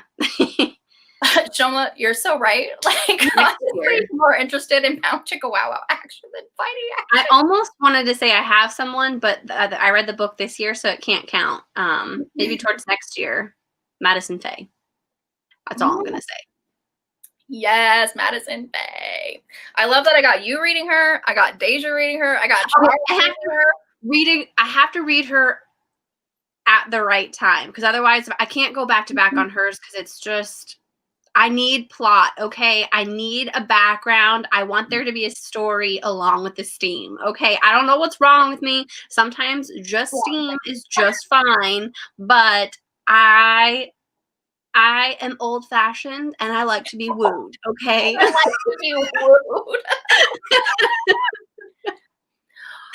Honestly, I agree with this 100%. Richard Armitage, his voice in your ears, especially with like if you have like the earbuds in and they're just right there in your ears. Oh my gosh. Tell me more. Good. His voice is just so sexy and soothing, and it could be the accent. I'm not sure. Probably the accent. Wizards of Once was fun to listen to by Cressida. David Tennant. David Tennant. Yeah, that's all I went to. I was like, oh yeah, I could do that one. That's awesome. I love that. But yeah, that was my audiobook. I didn't even have like music to film or like the music from a book to film adaptation. You could have done Twilight too. I didn't want to do rereads. I tried not to do rereads for this, and so I just kind of went with it. I was like, I think Twilight was my only reread. Although Six of Crows was a reread for me. Yeah. The rest of them have been new. Good job. You need to read Jane Austen Society here. Okay, writing that down. Yeah, I've heard about that one. Someone else told me that too. Jane Austen Society. Dun, dun, dun, dun, dun, dun. That's not good. They're so welcome, aren't they? Yes. I was also listening. I should look into this, but I was listening on YouTube. Tom Hiddleston narrating William Shakespeare. Yeah, I could get behind that. Benedict Cumberbatch did a couple of them too. He would fall asleep though. Just don't have him read anything about penguins because he can't pronounce penguins. He can say it now. Okay, in his defense and in his interview that he did, it's 100% true. Even though he is in a booth narrating, someone is hearing him say penguins and not going, hey, you might want to correct that to penguins, not penguins. Honestly, I think the person who was in charge of that was just laughing so hard they just couldn't do it. So they're like, we're just going to leave this in here because it's fantastic. 100% true, probably. But yeah, so listening to Tom Hiddleston narrate How I Compare Thee to a Summer's Day is one of my favorite William Shakespeare sonnets. And I was just like, oh my gosh, my heart. I don't think it was your heart you were worried about at that point. That's true. That's the Irish cream talking, guys. Cream. Oh my gosh, that's so funny. Next, I'm assuming this is what I'm supposed to be doing. The next Bookish Academy Awards is Best Short Film and or Best Short Book or Novella. Okay, I should say that. That translates to Best Film or Novella. Short. You know what I'm trying to say. You know what I'm trying to say, and I totally spelled that wrong, but sure. So this is a two-way tie, but it's basically the same thing. And when I tell you, you're gonna get it. So two-way tie, but it's basically the same thing. You're gonna understand. So it is The Demon in the Wood by Leigh Bardugo and The Language of Thorns by Leigh Bardugo. So these are both for the Grishaverse. The Demon in the Wood is basically how the Darkling, which if you have not read the original trilogy, you have no idea what I'm talking about, but it's basically how the Darkling started. And it's messed up and it's wonderful and you should read it. I love this book so much. First of all, beautiful cover. Phenomenal naked cover. Anytime you can get that on there, love it. But then this, each story, so you have the outline stuff. Each story grows. So every page is an addition. And then at the very end, they have the final picture. And it's freaking fantastic. It's also completely messed up. So proceed with caution. But in terms of short story novellas, because they're within the same universe, I highly recommend them. Yeah. That series in general, you got to read. Mary Inkmas. I did hear about that. Definitely The Deep. Yeah, The Deep was so good. So good. Your Dad Will Do. Your Dad Will Do is so good. Oh my God, it's so good. It's so good. Follow Me to Ground. I haven't read that one. I haven't read that one either. I don't read very many short books. You don't read Although I guess Harlequin, is Harlequin considered a short book? They're like 250. Or is that not really? Because it's got more of a beginning, middle, and end. Well, that's not really necessarily what like a novella is. Short book is just like word count, but they could be. Well, you told me it says best short film, which is a short book or novella. Yeah. I think we typically go with like novella though, because it's easier to define. Yeah, I try to stick to that. Categories are shorter than your traditional romances, so you could have thrown that in there, but you did do the Harlequin. Did you read any other category lines or no? Got it. Next year. I was like, let's move on. Okay. I have all of these that I stole from you. I just have not yet read them. Honestly, like the fact that you did that and you have not read a single one, like that was still the best story. I was just like, because we were at the Goodwill and you were like, oh, look, he passed by two blazes. Because I was expecting to look for like a purple cover because the intrigue was all I had ever seen. And she's like, no, blazes are red. And so I was like, okay. Then we go to this other bookstore and they have eight. First of all, there's a buy 3, get 1 free sale. So that means that I could buy all 8 of them and get 2 of them for free. So it was like the best of the best. I see them and I'm like, hold on. And Nicole's like not even understanding what I'm doing because these things are at like the top shelf, which I am tall enough I probably could have grabbed, but had she seen what I was doing and told her to get out of the way while I got a shelf, she probably would have climbed the shelf to get them before me. You were like, no, they're mine. So I shoved her out of the way and I just grabbed all 8 of them. And she's like, aren't you going to check to see if you have any? And I'm like, I don't have these, first of all, and I'm just going to buy them all. So look through all the others and call it a day. You straight did. You were just like, bye. But yes, my goal is to read more of those this year. Whether I'll get to them or not, because I have so many books, who the freak knows. Yeah, for reals. All right. And your pick. Sorry. My pick, I do have 2 picks, but unbelievable. That's okay. I've had a bunch of them. My next category is going to have 2 because I couldn't choose. Unheard of. But so my first pick is Krampus and the Crone by Honey Phillips. That just sounds weird. I don't like the picture. It's freaking me out. It's so good. It's so good. How weird is it though? Like on a scale of weirdness. Oh, it's not weird. I don't know if I should trust you on that one. But you haven't read any sci-fi romances, so I really couldn't tell you anything about it. But I'll read Side Changeling first, and then we'll go from there. Well, Side Changeling isn't really sci-fi, but okay. Well, that's okay. So I buddy read this with Deja, and this was so good. Honestly, this cover is stunning. I love it. I love all the purples and it's almost like teal and then the reds. It's like, honestly, all of it coming together is just gorgeous.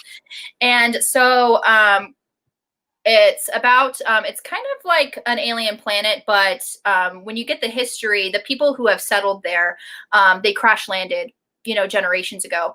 And so they're human, but they're on an alien planet. And then Krampus, his name is actually Krampusarian, and he has crash landed there too. And he's trying to fix his ship. He's trying to because he has a mission. He is actually like a royal from his planet. So it's like, he's like, I got stuff to do. I can't do this. So he's trying to fix his ship. And then so he is like scoping the town and he sees her. So she has like a disguise on to make herself look like a crone because she provides, kind of like apothecary-ish items for, mostly the women in the town, and people think that she's a witch, and so she kind of dresses the part to kind of protect herself, and she lives kind of far away from the village. And he sees her and is very intrigued, and but when he first sees her, it's in her like kind of crone outfit. And then the second time he sees her is like, oh, you're actually, a young woman. And of course things go from there. And it's actually so good. And he gets the name Krampus because he comes to the town and sees, if you know the legend of Krampus is that he takes children. So he comes to the town, and there's this one boy who is living in very, very bad situation. His foster father is a jerk and abuser. And so Krampusarian's like, I can't leave you here. Let's just go. So he takes him. And then, so when he wakes up, the boy realizes like, well, I got a sister. Can we go get her too? Like, let's go steal her. He's like, sure, why not? Let's go. So it's really, really cute and really good. But then my second one is Go Deep by Rilsey Adams. This is a really, really good friends to lovers. So we have our main character, Navaya, I think. She is an erotic romance author, and her last book did not do very well. People are saying like her writing is turned stale, predictable. The sex scenes are lackluster. So she basically blames that. Like, she's been celibate for like a year and a half. Like, that's when she broke up with her boyfriend. And so she's like, okay, I got to get some inspiration. So she asks her best friend Xander for help, and they go into like this kind of situation to kind of give her, the boost that she needs for writing her erotic romances. So this is so good, so good. And I love this cover. It's just, I love it. I love it so much. I normally don't like friends to lovers just because things can go wrong. Xander is obviously hesitant because he doesn't want to ruin their relationship. They're best friends. They if something were to go wrong, they don't want to ruin the relationship they have, but they end up, doing it. And of course it ends in an HEA. So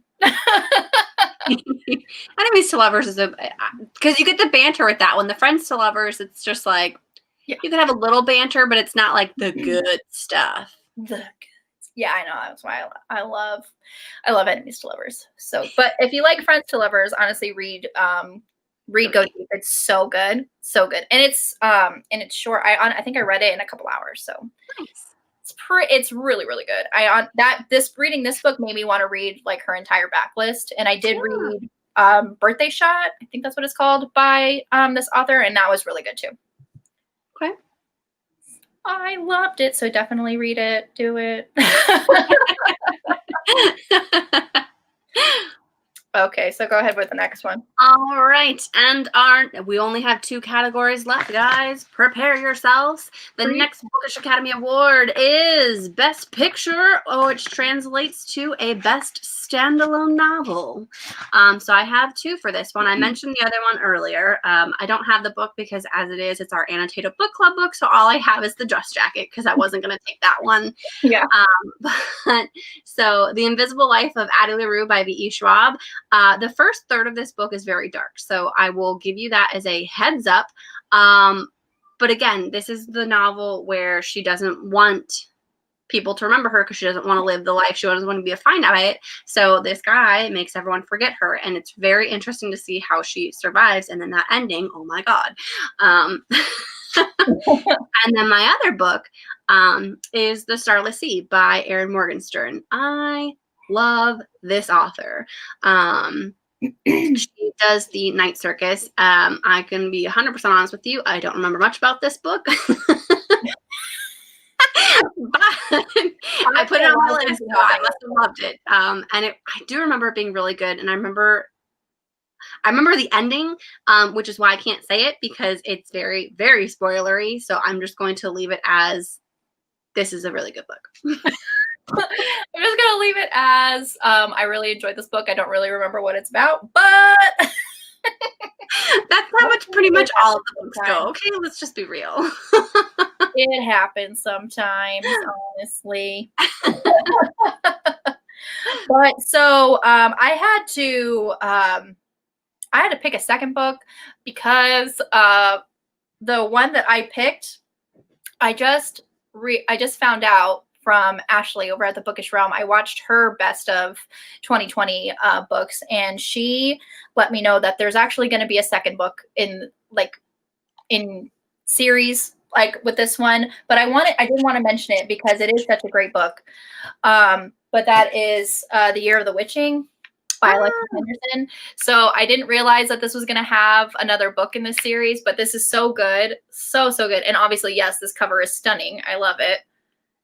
And it's, so that's why I had to quickly get a different book, because I did not realize that was going to be, there was going to be another book, which I'm happy about, because I love this book, which, like, don't get me wrong. I wanted more from this world. It's really great. But so it's not technically a standalone anymore. There's going to be another book. So I had to think I had to get another book. So for that one, it's going to be A Sorcery of Thorns by Margaret Robertson. Yeah, sorry, my ring light is washing it out. But so I really loved this book. So we have Elizabeth, who is basically this foundling in one of the libraries, and the people who work there, they protect the grimoires from sorcerers. They protect the books, and also if they get out of hand, they protect people from the grimoires too, because if these books are provoked, they can turn into like these monsters, and that is really interesting to me. These books can, like, if provoked, like, what does that mean? Like, you could walk by it and give it the side eye and be like, you know what, I didn't like that, so I'm going to turn into this monster. So something happens. I'm not going to, this isn't a spoiler because this is literally in the dust jacket, but something happens one night at the library, and she is blamed for what happens. And so the literal only person who believes her and wants to help her is Nathaniel Thorne, who is a sorcerer. So they're typically, like, she's one of the foundlings from the library, and sorcerers, like, don't really mix very well, but he's the only one who wants to help her, because there's something, like, there's a conspiracy going on. There's something else going on, and they're going to figure it out together. And obviously, yeah, like, the banter between these two is just lovely. Wonderful. I love Nathaniel so much. He's wonderful. But so, yeah, that's best standalone would be Sorcery of Thorns. Any reason why you didn't pick the her other book, The Ravens? What is it called? An Enchantment of Ravens. Yeah. Because I liked this book better. Okay, I was just curious. I was just like, was it close to it, or is it just like, no, it's the one and only? No, it's the one and only. Yeah, I mean, I liked Enchantment of Ravens, but I like this book a lot better. I felt like the pacing was better in this book. I felt like ending.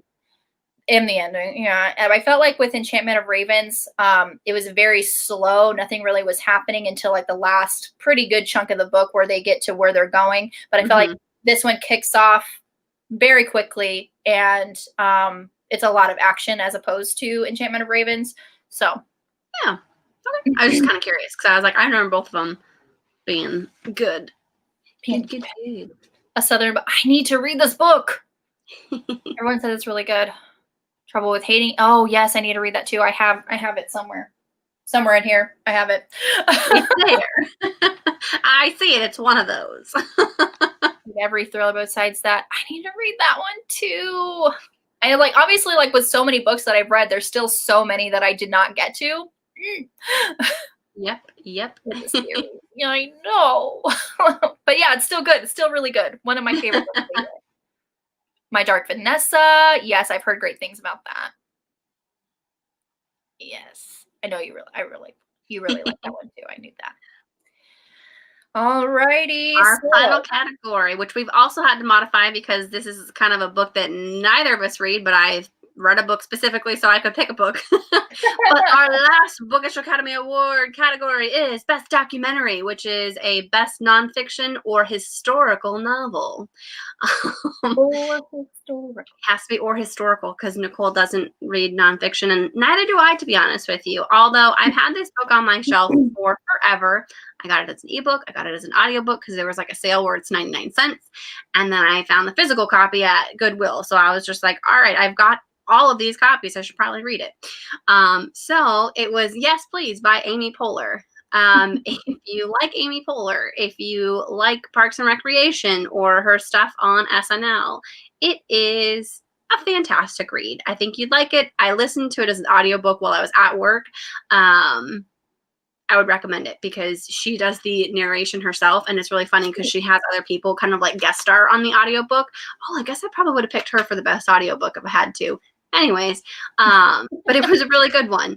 But other than that, all we read was Girl Wash Her Face, which was a book club pick. It was all right, but I feel like Yes, Please it was funny, and it made me think of the TV shows that I like to watch her in. So it was better than I didn't read Girl Wash Her Face. I didn't read that book for book club.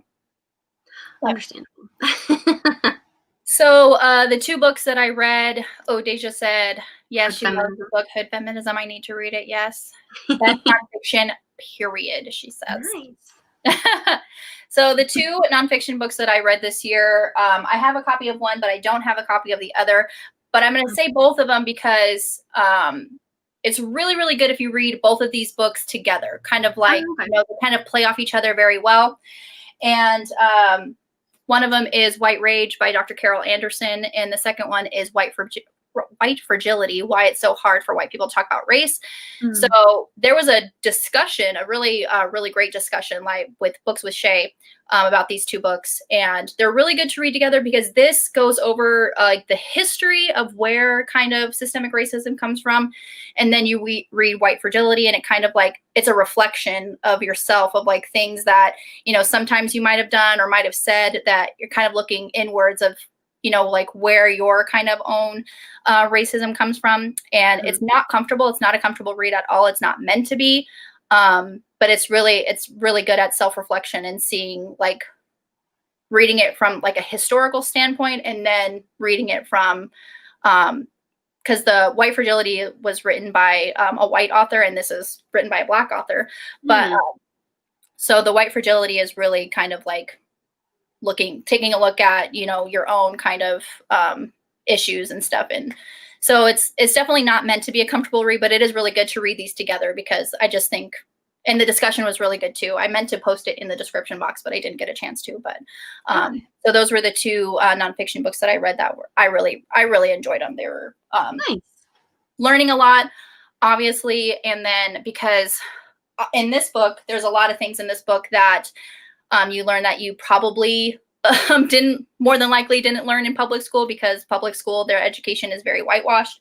So you're not getting like the full side or full picture. So, and then obviously I read a lot of historicals, but I didn't really pick a historical for this just because I did read a nonfiction books. So hey, that works. It definitely works.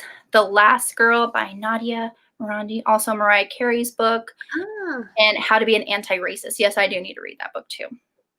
Just Mercy, Kind of Tied. Okay. On the Horizon, a Poetry World War II memoir. Sorry. Sorry, didn't you do The Giver? Yes. I was just like, why does that name sound familiar?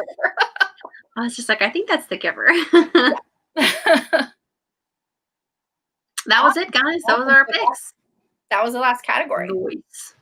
Brazen? Oh, Brazen and the Beast. Yes. Honestly, that whole series is really good. The Bare Knuckle Bastard series by Sarah McLean. Oh my God. But Brazen and the Beast is my favorite just because there is a certain scene where, because Hattie, she is just fantastic. And she basically ties up the male protagonist to like the mast of the ship and has her wicked way with him, and I love it. Nice. So no, Brazen and the Beast, got it. It could be historical too, Shamla. It could be historical too, not just nonfiction. One or so if you have any like historical books that you really love too. I just didn't pick a historical for this one because I did read nonfiction. Yeah. Which I normally don't, which is why we added the little caveat, best historical. So. But yeah, this series is really good too. Also, if we're going to throw in best historical, I just thought of one. It's the Girl Meets Duke series by Tessa Dare. So good. On my to-read list. It's up there with all the other ones you've suggested to me. It's on there. Honestly, you should have a spreadsheet so you don't forget. I really do. I need to get one going ASAP. Yeah, I know. I have, when I watch YouTube videos and I see a book that they're talking about that sounds interesting to me, I'll take a screenshot of it. So my camera roll is literally like screenshots of booktubers with the book. And so I should just make a spreadsheet because my camera roll is just full of them. I mean, I love it that I get to see your faces, but it's just like I need to get these like written down so I can like save space, because I also film on my phone when I do sit down videos, which I don't do very often, which I'm trying to be better at. Deja, I'm talking to you. But so when I film on my phone, I need to have as much space as possible. No book for book we put in the freezer. Honestly. Oh, what book would I put it? Oh, Closely Armored Secrets. Yep. Not even a question. I was like, is there one this year? And I was like, I would have. It wouldn't. I made a makeshift prison for Closely Harbored Secrets this year. That's how bad it got. I made a prison. Yeah, I think honestly that's the only book I put in the freezer this year was Closely Harbored Secrets. I feel there's a couple times that we should kind of like update it with like go more genre specific, but I like what we've got here. Keeps it simple. Still, I mean, we still talk for 2 hours. 2 hours, and I feel like we go through like a wide genre range anyway. So, I mean, we've talked about romance, we've talked about, you know, fantasy, we've talked about, you know, either contemporary or historical. I mean, we have a pretty wide range of books that we talk about. A lot of things. It wasn't just Julianne Lindsay picks. There were others in there. You're like, it looks can be deceiving. It wasn't just Julianne Lindsay picks. I know, like, well, since I didn't want to do a whole lot of rereads, like I read a lot of Julianne Lindsay books last year. I read those books already, so it's like, dang. They were my first, so I was allowed to pick them. But I should probably try not to do rereads because I think I've done like Six of Crows. I'm pretty sure I've done in the past. I think the last 3 years you've done Six of Crows for at least. But I think I do them for different categories, though. I think I've managed to pull it off for a couple different ones. I may have used the Language of Thorns, which I think is why I put Demon in the Woods in there. Yeah. Those might actually be my only 2 repeats. Yeah. Yeah. Nice. Yeah, I do myself now. My 2 repeats were 12 Slaves of Christmas and then Slave to Sensation. And then I also did Torch Against the Night, or which I read, you know, last year. Yeah. But I'm reading this beauty. Nice. I didn't want to, I mean, I still need to get Reaper at the Gates. I have not bought that book yet. But so I have books 1, 2, and 4. I don't have book 3. Because you didn't want to buy it because you have to get that version. The first 2 are in paperback, and then they're not in paperback. They're in hardback, but they're different. So this is the first. This is the second book, and then this is the new. I'm mad. If you go like this and close your eyes, you could. They're basically the same. Close your eyes. It's a book. Yeah. Yeah. Yeah. So self-plug. If you have anything, people in the comments, if you have anything that's going on that you want to plug, please put it in the comments. I'll highlight it. But Wednesday, Jen and I are talking about A Geek Girl's Guide to Arsenic. Woo woo. By Julianne Lindsay. That's Wednesday, 6 p.m. Mountain Standard Time, 8 p.m. Eastern Time. And then the Thursday after that, Bree from the Loc'd Booktician and I are going. I was like, I put it down. Never mind. Never mind. Well, Bree and I are going live to talk about the rest of the Lightning Thief. So that is next Thursday. It's going to be on Bree's channel at the Loc'd Booktician. The link should be in the description box below, but I cannot remember. I always read series out of order. It's a problem. I try not to do that, but I'm getting the other ones in paperback because I love the floppy. Yes, the big floppy. I do too. You are welcome. Well, thank you for joining us. Yeah. And then next Saturday on Deja's channel, we're talking about A Sky Beyond the Storm, which we will probably be crying for the live stream. It's fine. Honestly, it's probably going to happen because reasons. I have a feeling that this book is going to crush us all because Sabatahir has shown us in books 1, 2, and 3 that characters can't be happy. I'm just going to put that out there. Characters can't be happy. I mean, way to throw the author into the bus. Goodness. It's not allowed. I'm glad you guys had fun. Yeah, thank you for joining us. We really, really appreciate each and every one of you. Yes, yes. But we are, that was it. We're going to wrap this up. We love you a bunches. Can't wait for Wednesday. Thank you, Alicia. But everyone have a wonderful weekend. Read something fun. And we'll see you all in the next one, okay? Bye, guys. Bye, everybody.